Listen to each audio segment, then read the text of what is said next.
मैं Victor Daniel साहब से भी जानना चाहूँगा इस सवाल के बारे में, वो क्या समझते हैं। बड़ी खूबसूरत बातें की हैं अल्फोंस साहिर साहब ने और आमिर साहब।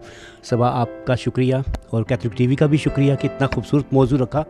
दरअसल पाकिस्तानी कल्चर में, पाकिस्तानी माशरे में मसीही जो वालिदैन हैं या मसीही वालिद हैं, उनकी तवक्कात बिल्कुल मुख्तलिफ होती हैं और जिसका आप फल जो है इस वक्त आप देख रहे हैं कि 9/11 के बाद जो कुछ भी वाक़यात मंजर आम पे आए, जो कुछ भी हुआ, हमारे नौजवानों पर किसी ने उंगली नहीं उठाई।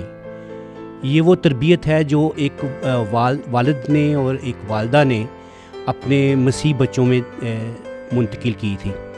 और यही वजह है कि हम सबसे पहले जो मसीह वालिद है और वो सबसे पहले अपने बच्चों को यही तवक्को रखता है, वही यही दर्स देता है कि बेटा बेटी मुझे कोई ऐसा लम्हा ना सुनने में मिले कि जिससे मेरी शख्सियत डैमेज हो, मेरी नहीं बल्कि मसीहत की जो है वो तज़लील हो।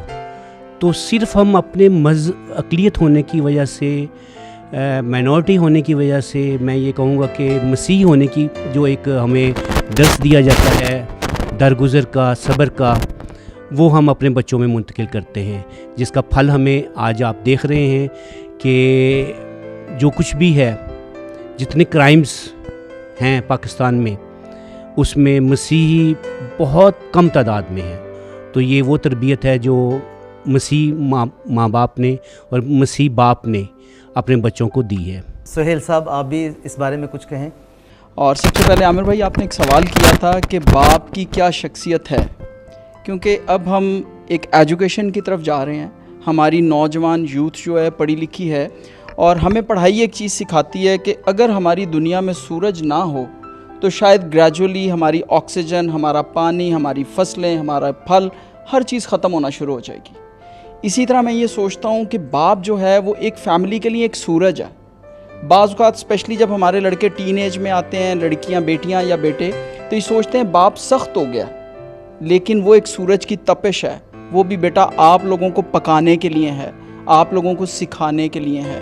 शायद हम बाप होते हुए आपको बाज़ औक़ात डांटते हैं कि यार ज़्यादा बेटा आप मोबाइल यूज़ ना करो, फेसबुक यूज़ ना करो, टीवी ना देखो, आपको वो चीज़ें बुरी लगती हैं।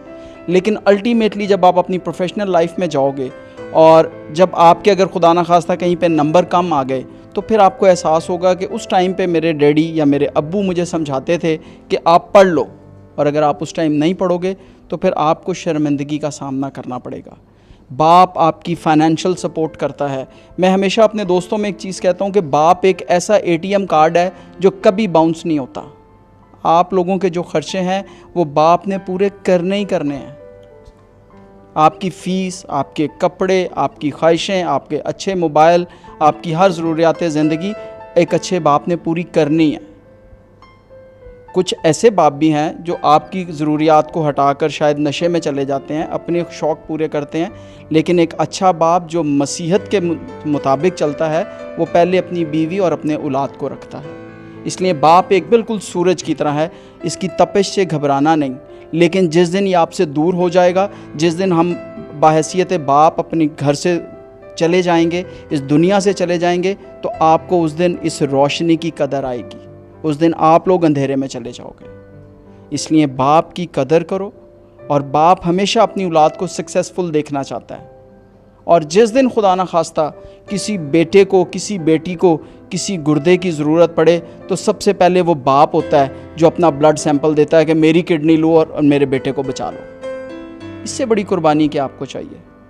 शायद आप दोस्तों के साथ मिलके बाप को बुरा समझते हो, बाप को क्रिटिसाइज़ करते हो, लेकिन बाप जैसी नेमत और माँ जैसी नेमत दुनिया में कोई नहीं है। इसीलिए कलाम भी कहता है कि बाप की तंबी को रद्द ना कर, और जो रद्द करेगा, जो वो कहते हैं ना कि जो बाप की सुनेगा वो दुनिया पे हुकूमत करेगा, और जो बाप की नहीं सुनेगा दुनिया उसको ठुड्डे मारेगी, उस पे दुनिया हुक्म चलाएगी। इसलिए बाप की कदर करें, बाप जैसा रिश्ता नहीं है। बहुत खूबसूरत ख्यालात हैं आपके। इसके साथ ही मैं चाहूँगा कि सलामत चुगताई साहब भी अपने ख्यालात का इज़हार करें।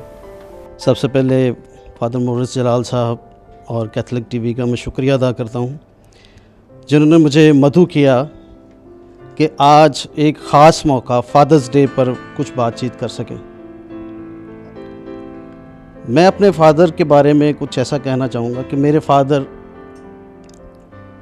एक गांव से ताल्लुक़ रखते थे, गरीब घराने से ताल्लुक़ रखते थे, लेकिन उन्होंने बहुत मुश्किलात सही, लेकिन अपनी एजुकेशन को जारी रखा। वो एक हॉस्टल में पढ़ते थे, लेकिन अपनी फ़ीस देने के लिए वो छुट्टियों में खुदाई करते थे, मट्टी खोदा करते थे, और उस मज़दूरी के जो पैसे मिलते थे उससे वो अपनी एजुकेशन की फ़ीस अदा करते थे। तो वो मेरे लिए एक बड़ा इनकरेजिंग रहा